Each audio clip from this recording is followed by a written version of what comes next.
Assalamu alaikum viewers, I am Sadia Chaudhry here, and in this lecture we will solve exercise 4.3 of chapter number 4 algebraic expressions and algebraic formulas. चलें exercise start करते हैं, लेकिन उससे पहले एक definition देखते हैं कि सर्ड कहते किसे हैं। जी, सर्ड की डेफिनेशन है an irrational radical with rational radicand is called a surd. यानी इरेशनल रेडिकल का मतलब यह है कि हमारे पास जो रिजल्ट आता है, लेकिन जो आपकी जजर की अलामत है उसके अंदर आपका जो वैल्यू होगी वो क्या होगा, रेडिकेंट होगा, इज कॉल्ड अ सर्ड। नीचे वाली डेफिनेशन एक और बताती हूँ जिसमें ज्यादा क्लियर हो जाएगा। Hence the radical square root N A is a surd. यानी ये चीज आपका क्या कहलाएगा, सर्ड कहलाएगा। कब? जब दो कंडीशन फुलफिल होंगी। क्या? ए इज रैशनल, यानी जो आपका ये जजर के अंदर वाली ये ऑब्जर्वेशन है या कोई भी वैल्यू जो यहाँ पे लिखी हुई है, एक्सप्रेशन जो भी लिखा है, ये क्या हो, रैशनल हो, ये रैशनल नंबर हो। और दूसरा क्या है कि जो इसका कंप्लीट रिजल्ट आता है इसको सॉल्व करने के बाद, ये रिजल्ट क्या आना चाहिए, इरेशनल आना चाहिए। तब हम इस सिचुएशन को या इस चीज को क्या बोलेंगे, हम लोग सर्ड बोलेंगे। अदरवाइज हम सर्ड नहीं बोल सकते। जैसा कि एग्जांपल देती हूँ, फॉर एग्जांपल कि अगर आपके पास स्क्वायर रूट 4 है और जब मैं इसको सॉल्व करूंगी तो मेरे पास रिजल्ट क्या आएगा, 2 आएगा। तो ये आपका इरेशनल नंबर नहीं है, क्योंकि इरेशनल नंबर ऐसा नंबर होता है जिसका जो डेसिमल पार्ट होता है वो मुसलसल चलता रहता है और नॉन रिपीटेड होता है। यानी वो नॉन टर्मिनेटिंग होता है और नॉन रिपीटेड होता है। जबकि ये क्या आपकी टर्मिनेटेड एक टर्म है, तो इसलिए ये क्या इरेशनल नहीं है। अगर मैं एग्जांपल देती हूँ एक और, यहाँ पे सर्ड यानी 3 की, यानी मतलब स्क्वायर रूट 3 की, ये मेरे पास क्या है, एक सर्ड है। क्योंकि अगर मैं जब इसको सॉल्व करती हूँ मेरे पास रिजल्ट आता है 1.7320508 एंड सोन। यानी मतलब यहाँ पे जो आपके डेसिमल वाला पोर्शन है ये नॉन टर्मिनेटिंग भी है एंड नॉन रिपीटेड भी है। तो ऐसी सिचुएशन में ये जो रिजल्ट आपके पास आया ये क्या आ गया, आपका सर्ड। यानी जो भी आपके पास के रूट में वैल्यू है उसका जो रिजल्ट है आफ्टर सिंप्लीफिकेशन आपके पास क्या होना चाहिए, इरेशनल नंबर होना चाहिए। लेकिन अंदर वाला जो नंबर है ये क्या होना चाहिए, आपका रैशनल। क्योंकि ये 3 जो है एक रैशनल नंबर है। 3 को मैं 3/1 की फॉर्म में लिख सकती हूँ। रैशनल नंबर क्या होता है, जिसको P/Q की फॉर्म में लिखा जा सके। तो इसको मैं 3/1 यानी रैशनल नंबर की फॉर्म में लिख सकती हूँ। इसके अंदर जो है ये रैशनल है, और जब मैंने इसका स्क्वायर रूट लिया तो मेरे पास रिजल्ट इरेशनल नंबर आ रहा है, तो ये मेरे पास क्या बन जाएगा, एक अदद सर्ड बन जाएगा। यानी कोई भी रेडिकल सर्ड कब कहलाता है, यानी रेडिकल क्या था, जजर में जो भी ऑब्जर्वेशन होती है वो आपका रेडिकल कहलाता है। तो कोई भी रेडिकल सर्ड कब कहलाएगा, जब उसके यानी मतलब जजर के अंदर जो ऑब्जर्वेशन है वो क्या होनी चाहिए, रैशनल होनी चाहिए, और दूसरा आफ्टर सिंप्लीफिकेशन वो हमें क्या दे, एक इरेशनल रिजल्ट दे, तब वो क्या कहलाएगा, सर्ड कहलाएगा। और ये जो आपका मतलब ए है, इसको हम क्या बोलेंगे, रेडिकेंट बोलेंगे। इसको मैं फिर एक दफा क्लियर कर देती हूँ यहाँ पे कि ये आपका क्या है, रेडिकेंट है। और यहाँ पे जो एन है ये आपका क्या कहलाएगा, इंडेक्स कहलाएगा, और ऑर्डर भी कह सकते हैं इसको। और जो ये ए है ये आपका रैशनल नंबर होना चाहिए, और इसको कंप्लीट करने के बाद जो रिजल्ट आए वो क्या हो, इरेशनल हो। तो सिचुएशन में हम उसको क्या बोलेंगे, उस रेडिकल को क्या बोलेंगे, सर्ड बोलेंगे। अब एक्सरसाइज पे चलते हैं। क्वेश्चन नंबर 1 है, इसकी स्टेटमेंट है, express each of the following surd in the simplest form. यानी जो हमें उसने पार्ट दिए हुए सारे के सारे वो क्या है, हमारे पास सर्ट है, और हमने उन सर्ट को क्या करना है, सिंपलेस्ट फॉर्म में लिखना है। तो इसका कोई एक पार्ट लिख लेती हूँ, पार्ट नंबर 2 लिखते हैं। 3 × 162, हमें इसको सिंप्लीफाई करना है। ये स्क्वायर रूट 162 आपका क्या है, सर्ड है, क्योंकि अगर हम इसको सॉल्व करेंगे तो ये हमें इरेशनल रिजल्ट देगा, इसलिए ये क्या है, आपका सर्ड है। और जो ये वाली चीज है, मैंने इसको बोला था, ये हमारा क्या कहलाता है, रेडिकेंट कहलाता है। और ये रैशनल है क्योंकि 162/1 में लिख सकती हूँ, इसको रैशनल फॉर्म में लिखा जा सकता है। चलिए अब इसको सॉल्व कर लेते हैं।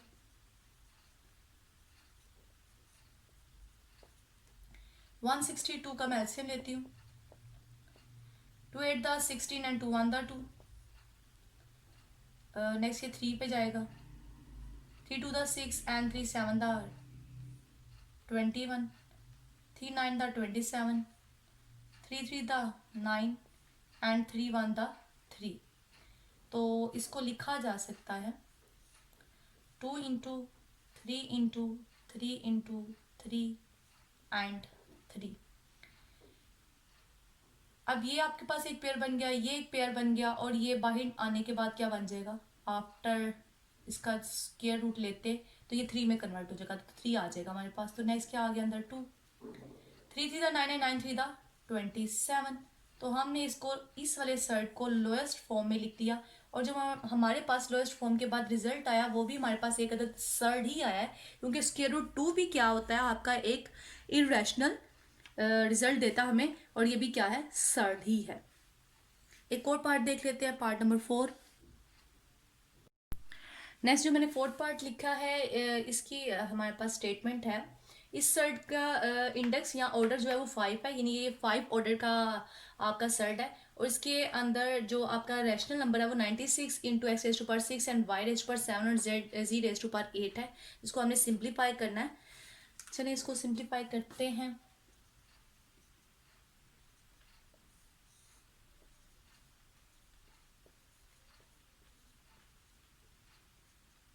सबसे पहले मैं इसको एक्सपोनेंट फॉर्म में लिख लेती हूँ, 1/5 आ जाएगा। उसके बाद 96 का मैं एलसीएम ले लेती हूँ, 2 4 the 8 and 2 8 the 16, 2 2 the 4 and 2 4 the 8, 2 1 the 2 2 2 the 4, 2 6 the 12 and 2 3 the 6 and 3 1 the 3, 1 2 3 4 5, यानी 5 टाइम आपका 2 है और 1 टाइम 3 है। और इस x को भी मैं क्या कर लेती हूँ, स्प्लिट कर लेती हूँ, किस तरह से, x raise to power 5 into X में। कैसे, जो एक्सपोनेंट के प्रॉपर्टीज बताई थी कि a raise to power m into a raise to power n है, तो हम इनकी पार्ट्स को क्या कर सकते हैं, ऐड कर सकते हैं, क्योंकि इनकी बेस सेम है, तो इनकी जो पार्ट्स हैं एक्सपोनेंट है वो क्या हो सकते हैं, ऐड हो सकते हैं। तो मैं इसी तरह से इसको स्प्लिट करके 2 पार्ट्स में लिखी हूँ, 5 इंटू 1, तो इसको मैं बाद में 5 + 1 लिखूंगी, तो मेरे पास रिजल्ट यही आएगा। इसी तरह से मैं वाई रेज टू पावर क्या लिख सकती हूँ, 5 इंटू वाई 2 और इंटू जी 5 इंटू जी 3। ये मैंने 5 में ही क्यों लिखा, मैंने 5 में क्यों इसको कन्वर्ट किया, इसलिए किया कि यहाँ पे जो मुझे वैल्यू है वो 5 है, मैंने इसलिए 5 के साथ इसको स्प्लिट किया। अब यहाँ पे 2 क्या है, यहाँ पे जो 3 है मैं इसको स्टार्ट पे लिख लेती हूँ, साथ में ये जो x है इसको भी मैं स्टार्ट में लिख लेती हूँ, वाई स्क्वायर को भी स्टार्ट में लिख लिया मैंने, और जी क्यूब को भी मैंने स्टार्ट में लिख लिया। इनटू क्या लिखा, अब ये जो 5 टाइम थी मेरे पास 2, यानी जो 2 ऑब्जर्वेशन थी मेरे पास, कितनी दफा थी, 5 टाइम थी, मैंने उसको लिख लिया। साथ में मैंने x5 लिख लिया इसके साथ, नेक्स्ट मैंने y5 लिख लिया, नेक्स्ट मैंने z5 लिख लिया। थोड़ी सी मैंने इसकी अरेंजमेंट कर लिया इनकी यहाँ पे। अब मैं क्या करूँगी, इस सबको, क्योंकि ये तो दोबारा से सर्ट फॉर्म में लिख दूंगी, 3xy² एंड z3, और इसका जो इंडेक्स या ऑर्डर है वो क्या होगा, 5 आएगा। लेकिन इसको मैं क्या करूँगी, इन सब के साथ इस एक्सपोनेंट को मैं अलग से लिख दूँगी, जो बाद में एक दूसरे से क्या हो जाएंगे, कैंसल हो जाएंगे।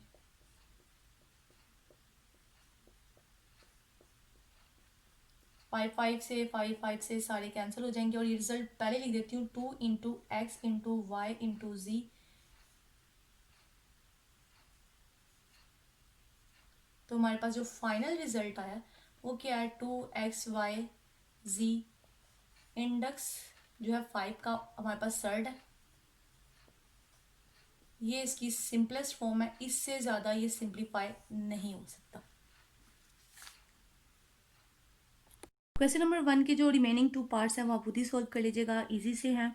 और क्वेश्चन नंबर 2 लिखा है मैंने, जो सिंप्लीफाई करना है, इसको भी क्वेश्चन नंबर 1 की तरह ही सिंप्लीफाई करना है हमने। और यहाँ पे मैंने इसका पार्ट नंबर 2 लिखा है। ये कैसे सॉल्व किया जाए, ये बहुत ही ज़्यादा ईजी है। इसको देखिए, यहाँ पे जो सर्ट्स हैं, ये सारे सर्ट का जो इंडेक्स है वो 2 है। जब कोई भी इंडेक्स मेंशन नहीं होता, इसका मतलब उसका इंडेक्स क्या है, 2 है, या ऑर्डर क्या है, 2 है, जिसको हम स्क्वायर रूट बोल देते हैं। तो इन सबका जो सर्ड है यानी जो ये सर्ड है, ये सारे सर्ड 2 इंडेक्स की है। तो इसका मतलब ये है कि मैं इनको कंबाइन कर सकती हूँ। जब मैं इनको कंबाइन करके लिखूंगी तो 21 मल्टीप्लाई क्या आएगा, 9 डिवाइडेड बाय 63। उसके बाद जस्ट सिंप्लीफिकेशन करनी है, 3 two the 6 and 3 1 the 3, 3 3 the 9, 3 1 the 3, 3 7 the 21, 7 1 the 7 and 7 3 the 21। तो हमारे पास रिजल्ट आ गया और ये इसकी क्या है, सिंपलेस्ट फॉर्म है।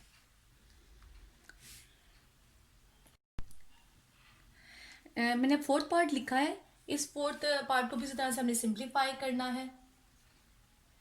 4/5, यहाँ पे मैं इसको एक्सपोनेंशियल फॉर्म में लिख देती हूँ। जब मैंने एक्सपोनेंट फॉर्म में लिखा तो उसके बाद 125 का मैं एलसीएम ले लेती हूँ। 5 2 the 10 and 5 5 the 25 and 5 5 the 25 and 5 1 the 5। तो 4/5 इंटू क्या आएगा, 5 इंटू 5 इंटू 5। और ये 5 कितने टाइम्स हैं, 3 टाइम्स हैं, तो मैं इनको लिख सकती हूँ 5 की पावर 3। और ये दोनों आपस में कट जाएंगे तो 4/5 इंटू क्या आ जाएगा, 5। 5 से कट गया तो रिजल्ट क्या आ गया, 4। तो ये इसकी सिंपलेस्ट फॉर्म आ गई। लेकिन जो हमारे पास सिंपलेस्ट फॉर्म आई है ये सर्ड नहीं है। अब जो बाकी पार्ट्स हैं वो भी इसी तरह से बहुत ईजी है, वो भी आप सॉल्व कर लेंगे। क्वेश्चन नंबर 3 की तरफ चलते हैं। ये क्वेश्चन नंबर 3 है। क्वेश्चन नंबर 3 में भी हमने सिंप्लीफाई करना है बाय कंबाइनिंग सिमिलर टर्म्स को। सिमिलर टर्म्स को ऐड एंड सब्ट्रैक्ट करके हमने क्या करना है, सिंप्लीफाई करना है। अब मैंने इसका सेकंड पार्ट लिखा है। सेकंड पार्ट क्या है, 4 square root 12 plus 5 square root 27 minus 3 square root 75 plus 300 square root में। तो अब जब हम इसको सिंप्लीफाई करेंगे, जब हम सर्ड्स को ऐड एंड सब्ट्रैक्ट करते हैं तो तब सर्ड का जो रैशनल नंबर है वो सेम होना चाहिए और दूसरा उनका इंडेक्स सेम होना चाहिए। तभी उनके जो कोफिशिएंट्स हैं वो क्या होते हैं, ऐड एंड सब्ट्रैक्ट होते हैं। कोफिशिएंट्स का क्या मतलब है, ये जो सर्ड के बाहर ये जो वैल्यूज लिखे हैं ये इनके कोफिशिएंट्स हैं सर्ड्स के। तो यहाँ पे कुछ नहीं है तो इसका मतलब है 1 है। तो मतलब ये है कि कोई भी सर्ड को हमने किसी दो सर्ड्स को हमने ऐड या सब्ट्रैक्ट करना है तो उसके लिए ये सर्ट के अंदर जो रैशनल नंबर्स हैं ये क्या होना चाहिए, सेम होने चाहिए। और दूसरा उनका कि यहाँ पे जो इंडेक्स है वो क्या होना चाहिए, सेम होना चाहिए। इन सब का इंडेक्स तो 2 है, वो तो सेम है, लेकिन जो रैशनल वैल्यूज हैं वो सेम नहीं है। हम उनको सेम करने की कोशिश करते हैं, सिंप्लीफाई करते हैं और देखते हैं क्या वो सेम हो जाती हैं। हमारे पास क्वेश्चन है 4 square root 12 plus 5 square root 27 minus 3 square root 75 plus square root 300। अब नेक्स्ट सबसे पहले हम एलसीएम लेते हैं 12 का। 2 6 the 12 and 2 3 the 6 and 3 1 the 3। तो मैं इसको लिख सकती हूँ 4 into 2 into 2 into 3। Next plus 5। अब 27 का लेते हैं। 3 9 the 27 and 3 3 the 9 and 3 1 the 3। तो इसको लिखा जा सकता है 3 इंटू 3 इंटू 3। अब 75 को देख लेते हैं। 75 का 5 1 the 5 and 5 5 the 25 and 5 3 the 15। तो 3 इंटू 5 इंटू 5 इंटू 3 लिखा जा सकता है। अब प्लस 300 का देख लेते हैं। 3 पे 1 0 0। Next 2 5 the 10 0। 2 to the 4 2 5 the 10 and next 5 5 the 25 and 5 1 the 5। तो इसको हम लिख सकते हैं 2 इंटू 2 इंटू 5 इंटू 5 इंटू 3 में लिख सकते हैं। अब यहाँ पे पेयरिंग बन गई तो ये बाहर आ जाएगा 2 में। यहाँ पे भी एक 3 बाहर आ गया, एक अंदर रह गया। यहाँ से क्या आ जाएगा, 5 बाहर आ गया, 3 रह गया। यहाँ से ये बाहर आ गया 2 इंटू 5 तो अंदर स्क्वायर रूट 3 रह गया। 4 to the 8 square root 3, 5 3 the 15 square root 3 minus 5 3 the 15 and square root 3 plus 5 to the 10 square root 3। अब ये दोनों तो कट गए। उसके बाद रह गया 8 square root 3 plus 10 square root 3। अब ये दोनों अगर देखे जाए सर्ड, तो ये सर्ड और ये सर्ड दोनों मतलब इनके रैशनल नंबर जो अंदर हैं वो भी क्या है, सेम है। और साथ में इनका जो इंडेक्स है वो भी सेम है, इसलिए इनके जो ये कोफिशिएंट्स हैं वो क्या हो सकते हैं, ऐड हो सकते हैं। और वो ऐड होके क्या आ जाएंगे 18 स्क्वायर रूट 3। तो हमने इसको क्या कर दिया, सिंपलेस्ट फॉर्म में चेंज कर दिया। ये जो फोर्थ पार्ट है क्वेश्चन नंबर 3 का, उसकी स्टेटमेंट लिखी है 2 into 6 square root 5 minus 3 square root 5। अब हमने इसको सॉल्व करना, सिंप्लीफाई करना, यानी कंबाइन करना टर्म्स को, और ये टर्म इजीली कंबाइन हो सकती है क्योंकि ये वाला सर्ट और ये दोनों सर्ट क्या है, सेम है। सो इनकी कोफिशिएंट्स जो बाहर हैं, यानी आपका ये 6 एंड 3, ये आप इजीली सब्ट्रैक्ट कर सकते हैं इसको ना। आप इसके अलावा दूसरे मेथड से भी कर सकते हैं, 2 पहले अंदर मल्टीप्लाई करें फिर सब्ट्रैक्ट कर लें, बात एक ही है, रिजल्ट दोनों तरह से क्या आएगा, सेम ही आएगा। यानी मैं अगर अंदर मल्टीप्लाई कर देती तो 6 two the 12 square root 5 minus 3 two the 6 square root 5 आ जाएगा। और तब ये दोनों कोफिशिएंट्स अगर सब्ट्रैक्ट होते हैं तब भी स्क्वायर रूट 6 स्क्वायर रूट 5 ही आएगा। और उस तरह भी अगर आप इन दोनों को सब्ट्रैक्ट करते हैं तो 3 आएगा, और 3 जब 2 से मल्टीप्लाई होगा तो क्या आएगा, 6 ही आएगा। क्वेश्चन नंबर 4 करते हैं आप जी। क्वेश्चन नंबर 4 में भी हमने सिंप्लीफाई ही करना है, और ये एक्सरसाइज बहुत ही ज़्यादा ईजी है। अब सिंप्लीफाई जब हम इसको करेंगे तो यहाँ पे हमें फॉर्मूला अप्लाई करना पड़ेगा, और जो फर्स्ट फॉर्मूला है मैथ का a+b होल स्क्वायर वाला, फर्स्ट टर्म का स्क्वायर प्लस सेकेंड टर्म का स्क्वायर प्लस 2 फॉर्मूले का first term multiply second term. तो जब मैं इसको अप्लाई करूंगी तो फर्स्ट टर्म आपकी स्क्वायर रूट 5 है, इसका स्क्वायर प्लस दूसरी टर्म आपकी स्क्वायर रूट 3 है, उसका स्क्वायर प्लस 2 फॉर्मूले का first term multiply second term. यहाँ से ये कट जाएगा तो 5 आ गया, यहाँ से भी ये कट गया तो 3 आ गया। यहाँ पे दोनों सर्ट सेम है तो हम इनको कंबाइन कर सकते हैं एक ही सर्ट में। 5 एंड 3 हो जाएगा 8 प्लस 2 इंटू 5 3 द 15।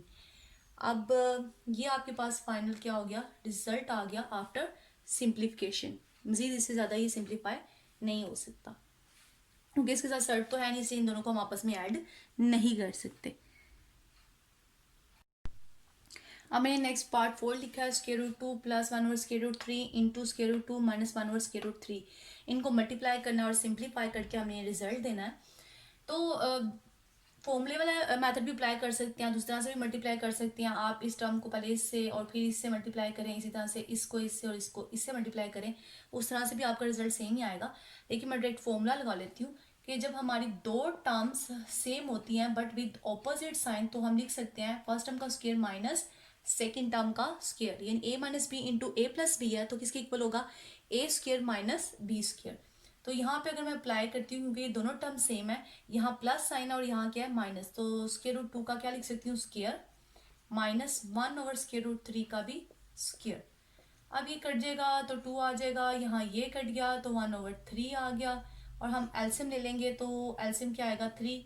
यहाँ पे नीचे कुछ नहीं है तो 1 है, तो 1 के टेबल में 3 कब आता है, 3 पे। तो इसका मतलब है 3 क्या होगा, ऊपर वाले फैक्टर से आपके न्यूमरेटर से मल्टीप्लाई होगा, तो ये आ जाएगा 3 टू द 6।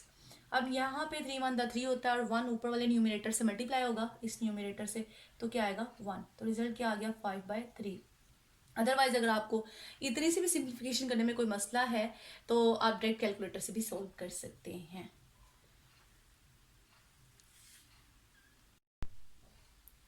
जी ये पार्ट नंबर 5 लिखा है, ये भी सारी टर्म्स आपस में मल्टीप्लाई हो रही हैं, square root X plus square root Y into square root X minus square root Y into X plus Y into X square plus Y square. यहाँ पे एक ही फॉर्मूला लगेगा, A square minus B square is equal to A minus B into A plus B, जो अभी previous वाले question में मैंने अप्लाई किया है। यहाँ पे हम उसी फॉर्मूले को बार बार अप्लाई करेंगे और इसको सिंप्लीफाई कर लेंगे। यहाँ पे पहले इन दोनों पे वो फॉर्मूला लगेगा, यानी फर्स्ट टर्म का स्क्वायर माइनस सेकेंड टर्म का स्क्वायर, और बाकी दोनों टर्म्स आपकी एज इट इज आ जाएंगे। यहाँ से क्या आएगा x और यहाँ से क्या आएगा माइनस वाई। अब नेक्स्ट टर्म और फर्स्ट टर्म को अगर मैं देखती हूँ, ये दोनों टर्म्स अब सेम हो गया but with opposite sign, so यहाँ पे अगेन हम फॉर्मूला लगा देंगे यही वाला, फर्स्ट टर्म का स्क्वायर माइनस सेकेंड टर्म का स्क्वायर, और नेक्स्ट वाली टर्म एज इट इज आ जाएगी। यहाँ से क्या आएगा x square minus y square. अब ये दोनों टर्म्स फिर अगेन वही जो है क्वालिटी रखती हैं कि दोनों टर्म्स सेम है but with opposite sign, so यहाँ पे अगेन हम लोग क्या कर लेंगे, फॉर्मूला अप्लाई कर देंगे, फर्स्ट टर्म का स्क्वायर माइनस सेकेंड टर्म का स्क्वायर, और फर्स्ट टर्म आपकी क्या है एक्स स्क्वायर।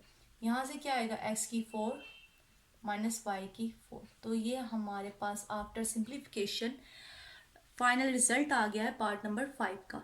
और ये एक्सरसाइज कंप्लीट हो गया 4.3 और इंतहाई इजी एक्सरसाइज थी। अगर आपको कोई इशू हो तो आप मुझे कमेंट में बता सकते हैं। मेरे चैनल को सब्सक्राइब और लाइक करना मत भूलें और बेल आइकन पे भी क्लिक करें ताकि आपको तमाम नोटिफिकेशन मिलते रहें। नेक्स्ट एक्सरसाइज इंशाल्लाह नेक्स्ट लेक्चर में सॉल्व करेंगे। अल्लाह हाफिज़।